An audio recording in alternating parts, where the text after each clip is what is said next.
Hello, YouTube. I ran across this thing by this guy named Wild Bill for America, and I basically want to tell him through this video how dumb he is. Regarding his video called "Religious Right Extremists." Now, I noticed a couple of things, and I'll just rattle them off. Basically, the whole mother and father protected from perverts, not taught by them. No government regulations or handouts, and responsibility for protecting your home lies with you. Now, first of all, the whole perverts part, that is code for you do something that I don't do, and therefore you're a pervert. You're gay, you're a pervert. You're into leather, you're a pervert. You practice BDSM, that's a pervert. However, the real pervert is the ones like Hinkle from Indiana, Larry Craig, Roy Ashburn, all these prominent Republicans that constantly get caught in sex scandals, but yet. Oh, and not only that, but how many times have you heard of a church leader, a youth pastor, someone who's constantly working with kids? They're being taught by those perverts. That's the real perversion. So if by perverts you mean gay people, we've been raising kids forever, and not only that, but we are children. We are raising children. So that throws that out of the window. You believe children should be protected from perverts, but let's also mention the fact that if a sex offender moves into the surrounding neighborhood, many places have ordinances where they must be notified. The surrounding community must be notified. But if they use that to harm that person, they can go to jail. But yet, gay people can be harmed, and that's okay. The other part about it is children should have a mother and a father in the home. We all know where that part goes, and it's a bunch of hooey that they quote need a mother and a father, but it's not. People are going to jump on that and say, well, that's the optimal environment. Yeah, we see that playing out very well. Especially that couple who kept their 2-year-old in a dog cage covered in his own feces and a bad diaper. Yeah, just because they're a man and a woman, they're going to do better at raising a child just because they're a man and a woman. Next, respect for God that's the last part. People who immigrate to this nation should show respect for the law. I agree with that. However, what they're talking about is how they're getting here. We need comprehensive immigration reform to make sure that it is easier to get here, that they don't need a lawyer, and that it can be easier to get here for people who will abide by the law. We actually agree with that. Family and government should follow a budget. Duh. But then again, of course, financial literacy is necessary so that people can, and when they make budgets, and live by them. Fiscal discipline must be taught and followed. But also, you're saying government should follow a budget, but I didn't hear anything about George Bush, perhaps, Ronald Reagan, Bush the First, anybody. I usually don't hear anything about the ones that got us into this very same mess in the first place. But of course, people like you never do, because of the fact that they're Republican, they're conservative, they're on my side. American culture is important, should be respected and taught in school. I do believe it is important, but you don't get more American than Native American.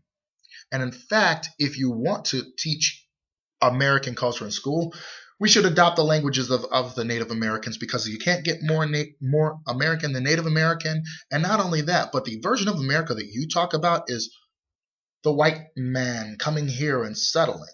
But the fact is, we have more than just white men, white women, white children. Take me, for example. My ancestors didn't want to be here. We are America too. People of color are America too. Person who is ashamed of the U.S. shouldn't be in the White House or teach children. So in other words, you believe that liberals are ashamed of America. After all, we only had the 40-hour work week, the unions, end of child labor laws. What is it? OSHA is our baby. Not only that, but overtime. So thank you so much for showing that liberals are afraid and ashamed of America, even though your side has fought to always make it that much worse. Just like the Bangladeshi people that were grateful to have their jobs, but $1,200 was the only amount that they were willing to spend on their lives. So yeah, thank you. We made America better. You fucking suck, and you fought progress every since the way. So don't tell me I hate America. American culture should be taught in school. Got that. Race card politics. Let's talk about early voting cutbacks in Ohio, where the Democratic leaning areas was going to have 2 less hours of voting than the Republican-led areas. Also, the final 3 days of voting were going to be scrapped if the Supreme Court didn't stand in. And because he couldn't limit the days, he limited the hours. He had 8 to 2 and 1 to 5. 1 to 5 on Sunday, 8 to 2 on Friday and Monday, or Saturday and Monday. So yeah, race card politics. I would like to know specifically what you mean by that, because like drug testing welfare recipients and voter ID laws, and then cutting DMVs in those areas, and not only mandating that DMVs be funded in the state budget.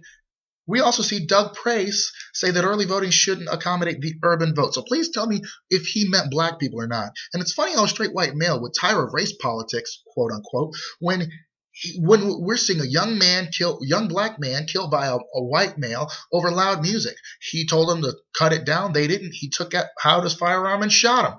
And I'm pretty sure that you would pretty much say, oh, he only shot a nigger. Yeah, because that's what another Florida guy said. So being a straight white male counts for something, even though you can't win in a landslide on that vote alone. And not only that, but let me also talk about respect for God and country. Respect for God. First of all, the First Amendment, that already trumps your interpretation of respect for God. People should not be forced to live according to your narrow agenda alone because it is yours. The simple fact is we have more than one person living in America with more than one belief, and we should be able to accommodate many of those diverse beliefs without it violating the Constitution. Yeah, that document that a lot of conservatives wipe their asses with, and I'm not even going to lie, some of the Democrats do aid and abet that too. But respect for country doesn't mean that I co-sign on their bullshit, especially when it's unconstitutional. I'll leave it at that. Now, conservatives, take responsibility for your party. Instead of talking about Obama giving gifts, why don't you talk about the gift that you've given to Americans? Higher taxes, the deficit. You built the partisan divide in Congress. You built the deficit. You built the mess that we're trying to get out of. You built no regulations, and therefore, hell, when Mitt Romney was governor, he laxed regulations and a salmonella outbreak happened. Stop telling me that you care for jobs when you're constantly cutting them in your budget. Your budget speaks louder than what you say on the campaign trail. Stop talking to me about you care about jobs when you're going to give CEOs big bonuses and allow that when they're cutting benefits for workers. Don't tell me that you care about creating jobs and that people should take responsibility when you blame the liberals for it. Simply put, Wild Bill, force the conservatives, the right-wing faction, to take responsibility for the murderous, women-hating, I hate everything that isn't white and straight and rich agenda. Tell them to take responsibility for the messaging of hating immigrants and constantly acting as if America is beyond reproach. Stop coddling the rich and reform the tax code so that the rich will pay their fair share, so that we can have better schools, libraries, roads and bridges, colleges, and cut military spending so that we can do so. And in fact, if we cut it just in half, we can probably get rid of this deficit in 10 years. Now, stop telling me that I'm a liberal that hates America because I believe differently in a road to prosperity than you do. First of all, the government has to be involved. There is no doubt about that. But show me that you love America and American freedoms by showing policies that take poor people and put them in the middle class and extend education and healthcare, because people should not be on their own when they get sick. So stop talking about regulations as if it's such a terrible thing, because that's what got us in this place. Now show me that you also love America by calling for those people who put America in this mess we're in jail. You're simply a fascist masquerading as a lover of representative democracy. That's all I have to say.